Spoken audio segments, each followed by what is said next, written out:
First and Final Word with Derek Griggs. I'm Chris Nelson.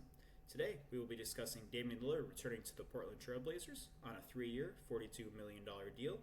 It includes a player option for the 2027 to 28 season, which is the third and final year of the deal, as well as a no-trade clause. Prior to that, the Blazers have had a busy offseason. They also traded Anthony Simons to the Boston Celtics in exchange for Drew Holiday. They drafted center Young Hansen in the first round, the 16th overall pick. And they also had DeAndre Ayton leave the team after 2 years with them to sign with the Los Angeles Lakers. Damian Lillard will miss this season with a ruptured Achilles he suffered in Game 4 of the Milwaukee Bucks first-round playoff series with the Indiana Pacers, which they lost in 5 games without him. Derek, you have the first word on our overall outlook on the Blazers for next season and beyond, as well as Damian Lillard's career going forward. Thank you, Chris. What's going on, everybody? So I thought the move was pretty good.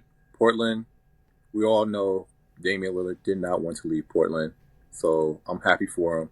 This is a nice move for Portland. You know, you add another veteran in the locker room. So Portland, I know a lot of people don't really think Portland's a team to, look out for, but if you look at their record last year, I know they finished 10 games under 500. They were 36 and 46, and if you want to justify that, that was a 15-game improvement over their 21 and 61 record the year prior. Yes, definitely. Thank you. So a lot of people should definitely pay attention to Portland. I don't think Portland's going to be good this season, but definitely the following season, keep an eye out for them. They got a lot of veteran leadership in the locker room, like I mentioned. They signed Drew Holiday, and a lot of people seem to forget Portland. I know they was trying to make a run, to make the play-in tournament, but let's not forget Scoot Henderson. That guy actually came out, played one hell of a couple of games, actually balled out. I think it's going to be a really nice addition to have Drew Holiday and Scoot Henderson in the backcourt.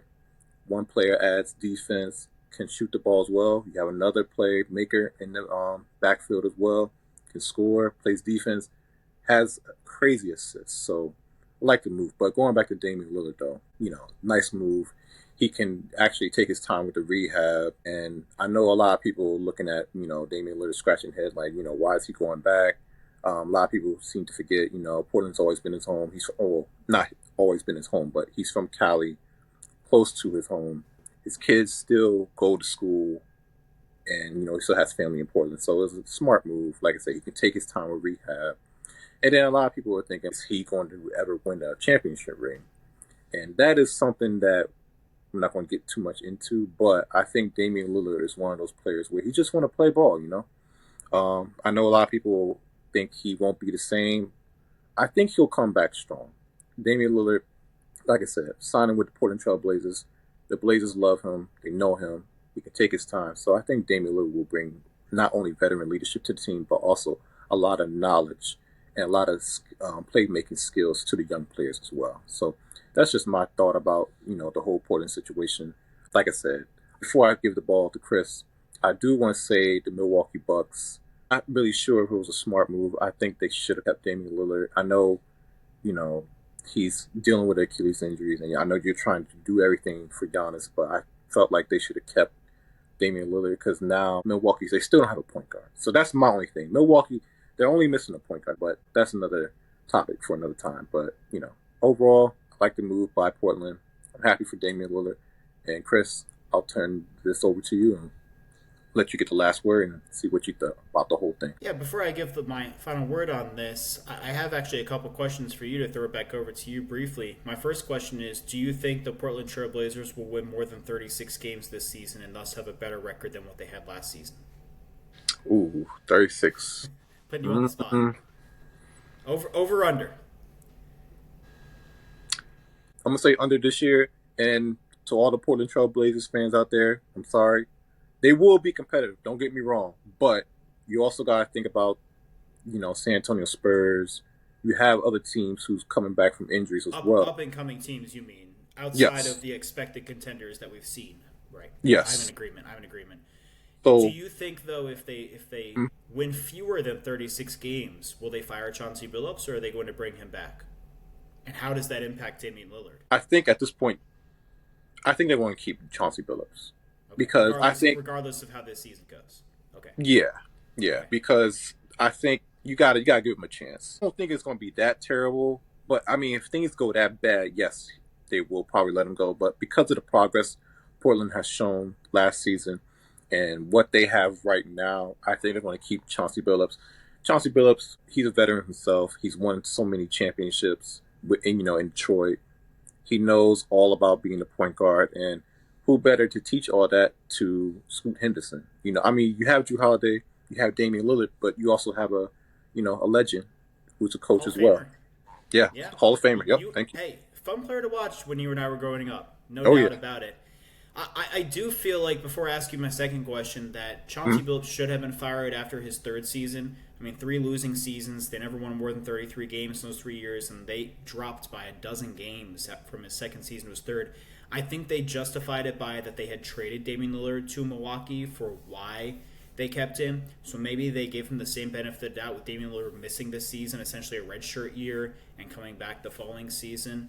Maybe they'll just say this season is a wash, and we're just looking for you to develop some of this young talent, and they have the veteran pieces there as well.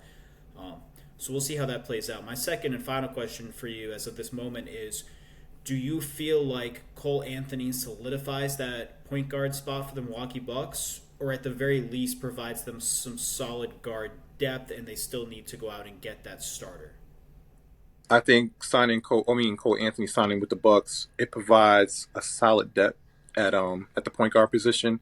I still feel like they need a point guard who can actually move the needle, if that makes Okay. sense. Because I'm looking at the point guards right now. You have Cole Anthony, you have Kevin Porter Jr. Right. I don't really see that, and it's no shade against them. I just feel like there's times where both of them they can have good nights, but when the game's on the line, I feel like especially Kevin Porter Jr. tends to shy away from that because you look at how he played in the Indiana series. Where was he at? I concur. I think Cole Anthony is a solid backup guard, and I think he's a nice piece as depth in that backcourt.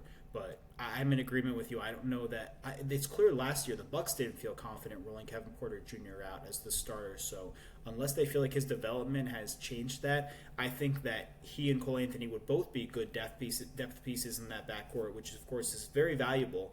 But they still need to find that starting point guard. We'll see what they do. And if anyone wants to hear more about Derek and I's takes, as well as Nelson Jordan's and the Milwaukee Bucks, please go check out our episode in which we discuss the Clippers signing of Brook Lopez, the Bucks waiving Damian Lillard and signing Miles Turner, as well as Gary Harris and trading Pat Connaughton and 2 second-round picks. And also our thoughts on the Indiana Pacers with the loss of Miles Turner, as well as Tyrese Halliburton missing this season. Go ahead, Derek. Let's just hope because there's been reports where Giannis wasn't happy about how the Bucks just quickly released Damian Lillard. So let's just hope that decision did not affect and made Giannis think like, okay, maybe it's time for me to leave Milwaukee. I don't think it's going to happen, but we'll see. I just want to say that real quick. No, absolutely. And actually, let me throw one more question at you in there with that. In order to sign Miles Turner, they had to waive Damian Lillard. So, and again, to get our thoughts on that situation, because you and I are on the same page, we didn't like the waiving of Damian Lillard because they're eating $22.6 million in dead money over the next 5 years. And to be clear, Damian Lillard is going to make a total of $70 million this coming season, and that amount is being paid by the Milwaukee Bucks at $22.6 million. And he'll make a total of $141 million over the next 2 years prior to that option to opt in to the contract for the third year. And again, the 22.6 per year is being paid by the Bucks, which he'll continue to be paid by them for three more years. They stretched out the remaining money on his contract to average out to that amount over 5 years from 2 years. But do you feel like that's worth it to eat all that money and eat all that dead money, limit what their roster can look like in order to sign Miles Turner? To be determined right now. Okay, But I me, agree. That's a fair point. I'm in agreement. We but do, and again, yeah, go watch our episode to find out. But you and I both do feel that because of his youth, he is an upgrade over Brook Lopez while bringing a similar skill set. We won't dive into that because, again, please go watch our episode on that to get our full takes on that. But go ahead, Derek.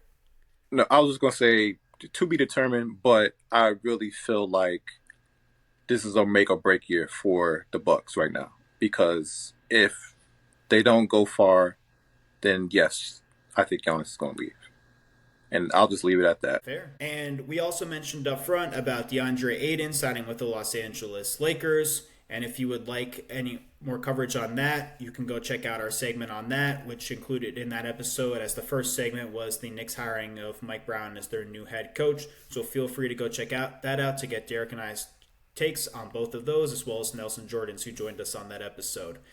For my thoughts, I'll start with Damian Lillard. And I feel like this makes sense for him in some ways, in that he gets to return home and he gets to be, as you mentioned, he's from Oakland, so it's not too far north of there, and he spent the first 11 years of his career in Portland. So his family's still there, his wife and his kids are there. You mentioned they go to school there, so he gets to spend this year rehabbing at home with them. And then when he does retake the court the following season, we hope he gets to be reunited with these fans and potentially go put on a show for these fans and get a nice reception for the 41 home games that they have. So it's nice fanfare involved here, and there's a comfort for him in that regard. But in terms of the impact on the court and with the Blazers as a whole, I go back over 11 years ago. Damian Lillard was just a couple years into his career. He had just in his second season, reigning Rookie of the Year, All-Star, All-NBA in his second season, both for the first time. They went to the playoffs. They won their first-round playoff series over a really good Houston Rockets team with James Harden and Dwight Howard that went to the Western Conference Finals the following year. Damian Lillard, they had the ball under a second left. He infamously hit that buzzer-beating three to win the game and the series. You and I remember sitting down watching that game in that moment. It was thrilling. And he did this commercial for Adidas, who sponsors him, where he had a couple other Hall of Fame NBA players in Karl Malone and Chris Webber, as well as Hall of Fame running backs Barry Sanders and LaDainian Tomlinson. And I'm paraphrasing here, but he said something along the lines of, I don't want to be one of those guys who gets to the finals again and again and again and loses. Fortunately, they didn't have Jerry West on the episode. I don't mean to knock Jerry West. All-time great. It's devastating what happened to him in all those finals losses, the toll that took on him, the logo. But I feel like now we're looking at that, and maybe that was a mistake on Damian Lillard's part. It was all fun at the time, and they had LaMarcus Aldridge still in his prime as well. They looked like a team on the rise, but it never manifested. They only got to the Western Conference Finals once in 2019. I believe they got swept by the Warriors, if I'm not mistaken. And He's never played in the finals. And looking at Portland, I don't even know that they're going to be better this season and win more than 36 games. You said you feel that they won't, and I do feel that if they don't, that Chauncey Billups probably should be fired, and I'm not sure how that impacts how Damian Lillard will feel. And if they do bring Chauncey Billups back, I don't know that it's a good move. And I'm not knocking Chauncey Billups. We touched on his playing career. We're fans. But as a coach, I'm not sure that he's the guy. I really do feel like he should have been fired after his third season a couple of years ago. And credit to him for improving them as much as he did last season and the part he played in that. But I don't know. I look at some of the pieces they have. They bring in Drew Holiday, who could still be a really good defender and a good player in the offensive end. They have Matisse Thybulle, who is a guy who can be a really good defender. And if Robert Williams could actually stay healthy, he's a great defender, assuming he's still the player he was. And then they have Toumani Camara, and who in just his second season has already ascended to being by far one of the best defenders in the NBA. So I think depending on how healthy those guys can stay, especially Robert Williams, who his first year in Portland a couple years ago, he only played in 6 games. Last season he played in 20, which was significantly more, but it's only 20 games. And throughout his career, he's never been able to stay close to healthy. But if by some miracle he could, and we'll see how many games they get out of all those guys and how many games they play together and how many minutes together. But with those 4 on the floor together, they're going to need more scoring. Drew Holiday can give you some, but they'll need more. You mentioned about Scoot Henderson, so maybe he's in the mix for part of that lineup. And if they keep that team together, they could have Damian Lillard in with them the following year, and we'll see what he is coming off the injury. I'm not optimistic at his age coming off of a torn Achilles that he's going to be the same player, but maybe he can still provide some good shooting and scoring like he has in spectacular fashion throughout his career. I mean, maybe Dame Time will be back in Portland for real, and he'll have those clutch moments of big performances, more 55-point games. We've certainly seen enough of those. But defensively, during those minutes, the Blazers potentially could be really good. But this is basketball. This is the NBA. You have to be able to score the ball to win games, and it's great if you're maybe a top 10 defensive team, but if you're not even a top 20 offensive team, I just don't think you're going to win very many games. And sure, then Damian Lillard gets back in the fold the following year, as we mentioned, and maybe that improves the team and makes them a contender. I think the best case scenario for the Blazers is they're better this season. They win a good amount more than 36 games and maybe even are in contention for a play-in spot. And then the following year, they're a good team, have a good record, and make the playoffs. But I just don't think they can even win a playoff series. Certainly not get back to the Western Conference Finals. And I'm just looking at Damian Lillard like this guy who's probably never going to play in the finals at this point in time. If his career is winding down and he's going to be finishing in a Portland, we don't know how much longer he'll play for, what he's going to look like coming off the injury, and what the future holds. But I mean, you talk about a couple great point guards of the past 20 years, and Chris Paul and Damian Lillard, two guys who maybe we'll look back on and say they never won a championship. So I look back at that commercial and I have some questions there with that. But hey, that's all we've got for today. So we want to thank everyone for tuning in and sticking with us throughout. Please go and follow us on all of our social media pages, subscribe to our YouTube page, and listen to us wherever you get your podcasts. And please do so if you like our content, if you enjoyed with Derek and I's takes and what we provided you here today, as well as Nelson Jordan when he's usually on with me. We need those follows, we need those likes, we need those subscriptions, we need those downloads in order for us to be able to keep doing this and to provide you the best content possible. And please go on and give us your comments, your reviews. Keep the conversation going with myself, Derek, as well as Nelson. We would love to be able to get involved in the conversation with all of you, and we want your feedback so that we can be the best possible we can. So, for Derek Griggs, I'm Chris Nelson. This has been the First and Final Word. Can I say one more thing? Hit it. Everyone knows this. Damian Lillard knows this. But I just want to tell everyone, go where you're wanted, not where you're needed. And I'll just say that. Heard. All right, folks.